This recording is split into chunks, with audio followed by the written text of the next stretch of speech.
呢次係我哋第2次去內地滑雪，今年我哋揀咗去太武滑雪場。落機之後，我哋就坐機場首都線去三元橋轉車。落車之後，你係要喺三元橋再買飛坐地鐵嘅。我哋坐10號線去知春路，食咗午餐，再去清河站轉高鐵。我哋嚟到北京第一站，即刻嚟食午餐啊！南門涮肉，佢係一個銅鍋涮肉嚟嘅，咁我哋叫咗個美團套餐。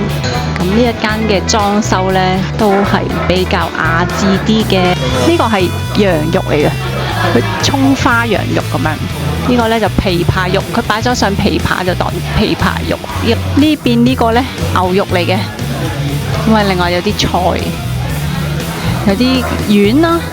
話擺咗呢個銅鍋嗰度食嘅，呢間涮肉嘅食材都新鮮，值得試一試。食飽飽之後，我哋就喺知春路坐車去清河站搭高鐵啦。喺清河站出發係因為呢，佢高鐵班次比較多，1個鐘多啲，我哋就去到太子城站啦。出咗車站之後，你見到啲顏色線去到盡頭，就有接駁巴士去唔同嘅滑雪場。沿途都有好多雪具租借嘅鋪頭。呢間酒店呢，我哋就沿住呢個斜路呢，就上嚟呢度時光 KTV 啊。其實呢個呢，都係可以駁去酒店大堂。嗰個棚嗰邊呢，就係嗰個酒店大堂正式嘅入口。咁但係如果你怕凍呢，好似我哋咁呢，咁可以喺呢度上去呢，跟住可以行入去啦。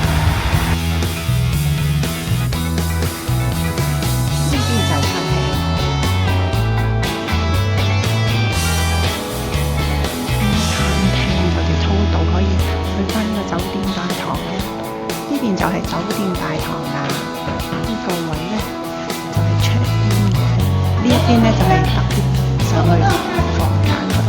咁呢，嚟開箱睇下我哋間酒店衣物嘅櫃啦，廁所就係淋浴嘅洗手盆，廁所有呢個風筒、毛巾齊晒嘅，都幾乾淨。呢邊係一個小型廚房，咁啊有煮食爐，有呢個抽氣扇，但係個缺點呢。我哋發覺呢，我哋揾唔到有煲，餐具都冇，都唔知點樣煮食。櫃有啦，呢邊呢就係個廳，食飯台、水煲啊、水啊設施都齊全。跟住呢邊就係梳化啦，隔離就係露台。咁行出去，好啦，而家已經天黑啦。咁啊見到個後山都係有啲雪，咁啊見到樓下有人玩緊雪喎，嗬。左邊呢邊呢係雪道啊，而家已經閂咗啦。好凍啊嗰度，好呢個電視啦、暖爐啦喺度，呢個就係房啦，6尺床對住電視又有 sofa， 呢度按住後山嘅，同先頭露台嗰個景一樣嗬。咁啊呢度有大衣櫃，過嚟，呢道門呢就係打開，就係放咗個洗衣機同乾衣機喺度嘅。呢個酒店房另一邊亦都有道門，係另一間房製衣物噶啦，應該係製雪具嘅。洗手盆係喺廁所出邊嘅廁所，呢度除咗淋浴之外呢，仲有浴缸可以浸下，有張雙人床，梳化呢度亦都有個露台嘅，望後山。好啦，入翻嚟啦，呢邊亦都係有個大櫃，係咁啦。行下呢個太武滑雪小鎮，今日係聖誕節，12月25號，周圍都有呢個好似驢仔嘅咁 Q 嘅卡通。我哋入嚟睇下啲裝備先。哇！呢度好多滑雪板喎。大家好，跟住嚟到 Base 小鎮啊。Donald 都喺嗰邊喎，即係 KFC 呢邊。哥仔而家咧夾緊啲柴啊！手掌咁大。係咯，我哋嗌咗個公雞喎，呢個幾錢啊？380。首先落個湯底。橙紅色咁樣，跟住就落嗰啲公雞啊、豆腐，再加水煮佢啦。試下味先。哇，有肥豬肉嘅。我講緊全番肉啊你。哦，加埋落去㗎，你已經五番肉。哇，好似嗰啲師傅喺度鏟緊，鏟水泥啊！今日我哋正式去滑雪，酒店嘅住客係可以有優惠嘅。check in 嗰陣，酒店職員就會俾個優惠券你，買雪票可以打7折，雪服咧都有8折嘅。去到滑雪場1樓酒店住客專用嘅售票處就可以辦理噶啦。落架就係呢一個位啦，已經好近個廁所。要讚下呢個清潔姐姐，呢度嘅廁所非常之乾淨，一啲異味都冇。佢仲附設電子嘅廁所板添，比得上日本嘅廁所。我哋坐纜車，呢啲橙色嘅纜車上到嚟太武最高嘅滑雪點啊！呢度2160米啊嚇個高度。酒店原來喺最左手邊好細粒度，呢度就係我哋酒店，但係我哋就喺呢邊滑嘅。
影住呢就係呢個休息室嚟嘅。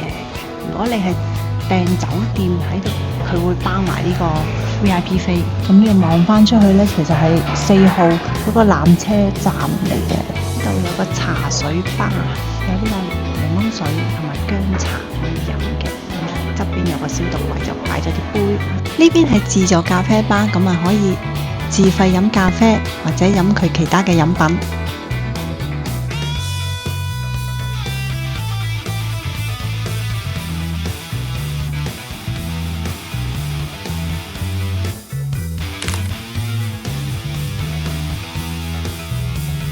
入面有啲燈籠都幾靚。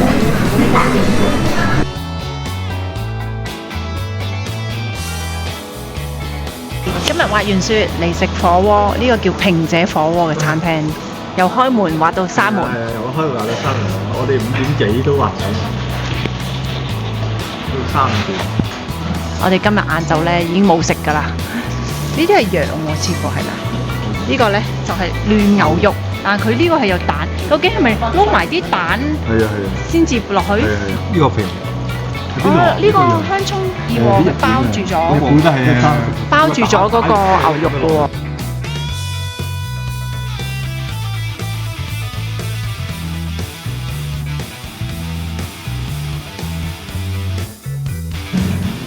我哋啱啱食完呢個火鍋，呢個平姐火鍋都唔錯，可以試下。呢個位呢，就係我哋琴日嚟嘅時候呢，坐失土呢落車站嚟嘅，就側邊呢度已經見到我哋今晚食嘅火鍋店啦，見到一個都係有啲碰碰車喺度喎。我哋而家可能夜啊，日頭或者有得玩。食飽飯有咩做？就最好去浸下溫泉㗎啦。入住酒店呢，已經包咗浸溫泉呢個票㗎啦。都可以自費做按摩同埋 SPA 嘅。啊，好熱啊啲水！你睇啲水，但好似有啲漂白水味嘅。漂白水味即係唔係溫泉？長呢個就係。浴場咩？佢話溫泉㗎嘛。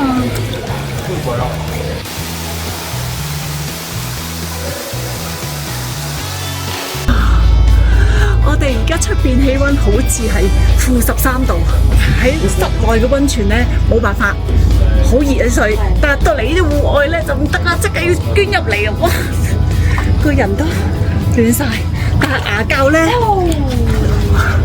係好凍嘅喎，覺得好 enjoy 啊！呢度有張凳咁樣坐喺度，出邊嗰度咧個池就大啲，但係咧我哋咧就霸咗一個 corner。私人 corner，好嘆喎，你哋。嗰邊好毒㗎，係呢度係啊，同埋你哋想唔想試下按摩啊？有按摩掣。就咯，有啊！你過嚟，哇，好熱啊啲水。就咯，開始。第3日我哋冇咩新嘅行程，只係食完呢個早餐，我哋就去滑雪。跟住我哋夜晚就食呢個權金城燒肉，呢度係主打食韓式烤肉，肉質都新鮮，鰻魚係新鮮同埋 Q 彈嘅。我哋第一次食烤八爪魚，原來肉質都好得意喎，係好彈牙嘅。泡菜拌飯味道就一般啦。呢個芝士粟米可以試一試，佢真係有啲拉絲嘅芝士。呢一餐我哋食咗600蚊，以景區嚟講咧都算合理嘅。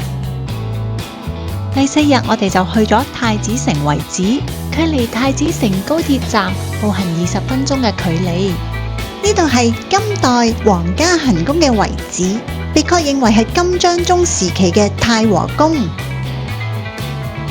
2017年嘅時候，諗住喺呢度興建東澳村，而被發掘到出嚟嘅。呢度入場費20蚊，有時間可以嚟睇一睇。落雪啊！喺呢個遺址行翻出嚟，佢嘅對面就係見到張家口東澳村1至3號院落啊，好大嘅面積。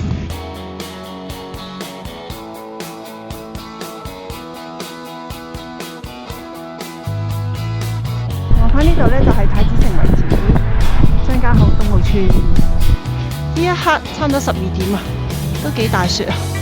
白色啲雪花，望下上面先，係而家落雪啊，好靚啊！嗬！我哋嚟到呢個位就可以搭接駁巴士去太子城高鐵站啦。我哋冇搭巴士，而係直接 call 車去張家口，車程1個鐘，大概180蚊。但係我哋遇到個無良司機，要額外收我哋嘅高速費，俾咗34蚊。呢度係張家口嘅酒店，入到嚟呢邊已經係廁所啦，出邊先至係洗手盤嚟嘅衣櫃。我哋今次係雙人房，佢話 upgrade 咗喎，我哋都唔係好清楚 upgrade 嘅程度去到邊，都係好似係普通雙人床房咁上下大。樓下係市內嘅景色。呢間黃山包子離酒店非常之近，佢嘅麵、餃子同埋包點都係全部自己整嘅，味道非常之唔錯，而且價錢都非常之優惠㗎。每逢晏晝嘅3點，呢個餐廳出邊仲有好多攤檔擺賣唔同類型嘅貨品。我哋喺張家口市咧都要打車23分鐘先至到呢個地方。我哋嚟到呢個大景門，萬里長城其中一橛啊！你睇喺右邊咧，就見到個城牆添，經過個站就行上去城牆啦，好正啊！夠啦，我已經行到好攰啦。呢個係點火喎，應該。我哋行咗上嚟先知，原來大景門可以通往西太平山公園，而西太平山公園呢係唔使錢入嘅。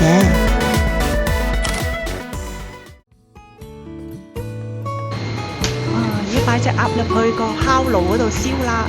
我哋今晚食泡鴨啊，北京填鴨啊！你見到個廚師咧就擺隻風乾咗嘅鴨入去烤啦！哇！我哋唔捨得食啊！我哋係咁不停喺度打卡啊！雖然好肥，但係真係好味，同埋個皮好鬆好脆。呢個係粟米豬肉餃，好唔好食啊？啲皮咧唔算非常好咯。啲皮脆㗎。係咩？啲皮脆啊！哇！我哋好高評價。好好食啊！特別好嫩好嫩啊！好似食緊乳豬嗰啲。係啊，真啊！晚餐雖然我哋食到好飽，但係我哋都唔蝕底，喺酒店度食免費宵夜。呢度主要都係白粥同小米粥，仲有啲包點俾你送下嘅。我哋朝頭早嚟食早餐，基本上呢大部分嘅嘢已經賣晒啦，咁啊只係剩得油炸鬼啦、水餃同埋呢啲八寶粥啫。味道只屬一般，冇驚喜。我哋再去呢啲出邊嘅車仔檔嗰度買早餐啦。佢話得一杯咋？係啊，只有呢個豆漿沒有了呢？豆漿。豆漿嗎？沒有。一個豆漿。哦，沒有了。沒有。好嘞。我哋買咗手抓餅同埋蛋嘅管餅，都唔錯㗎。今朝我哋就去張家口堡睇下啦。初見嘅時候係一個單純屯兵嘅軍事堡壘，係明代防禦體系重要嘅組成部分。因呢度喺戰爭之中從未失守過，故以武城之譽而名冠北疆。隨着明興隆和議開邊政策之後，呢度出現了盛雄一時嘅茶馬互市，並逐漸發展成明清時期連接中蒙俄較大嘅一張富商道。現在呢一度仍完整保存着清末民初時期嘅十街十巷建築格局，共有明清時代嘅古院落478處，而家已經成為旅遊區。跟住我哋就搭返高鐵去返北京啦。我哋揀呢間酒店嘅原因就係位置非常之優越，喺金魚胡同站 C 出口個 lift 就最近嘅。你亦可以揀地鐵出口銀泰煙88，出咗嚟轉右行2分鐘到就到噶啦。我哋嚟咗北京啦，我哋北京就住呢間酒店啦。床嘅電視、梳化，跟住嗰邊就對住窗啦。咁呢，咁入到嚟呢邊呢，茶水啦，呢度我就係洗手盆。咁佢嘅隔離呢，就係個衣櫃。佢係廁所還廁所，係淋浴同廁所完全分開。房都算頗大，都幾舒適。嚟試下呢個謝霆鋒推介炸醬麵。係啦，我哋拆盒，我哋咧就有一層，一層咁樣嘅。第二層咧就係配料，第三層咧就係麵。呢度係13款啊！等我教下大家點樣可以撈麵先。首先咧就係要將醬入邊嘅啲油倒落去，呢個叫潤麵。好啦，係咁咪倒。跟住咧撈一撈佢，就等啲麵咧有翻少少濕濕。第二步咧就係將啲醬我倒一半先，睇下大家嗰個口感，覺得會唔會太鹹。之後咧撈一撈，咁就係一碗正宗嘅炸醬麵啦。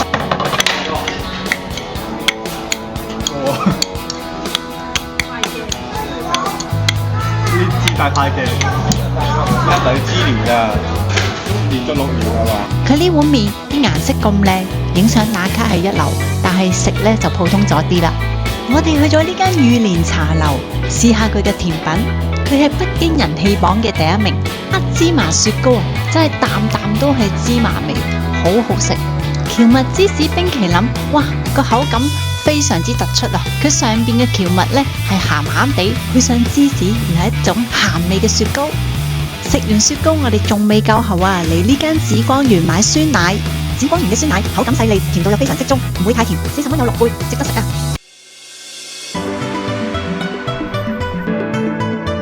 我哋嚟北京最後一個行程就係去雍和宮，呢度係清代規格最高、規模最大嘅藏傳佛教格魯派寺院，由康熙皇帝為四子雍正所建嘅府邸改建而成。呢度既是係雍正、乾隆2位皇帝嘅居所，又係香火鼎盛嘅祈福聖地，以三絕佛像、獨特嘅紅磚黃瓦同埋藏式風格聞名。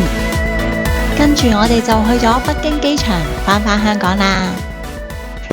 大家睇完記得 CLS，我哋下條片再見，拜。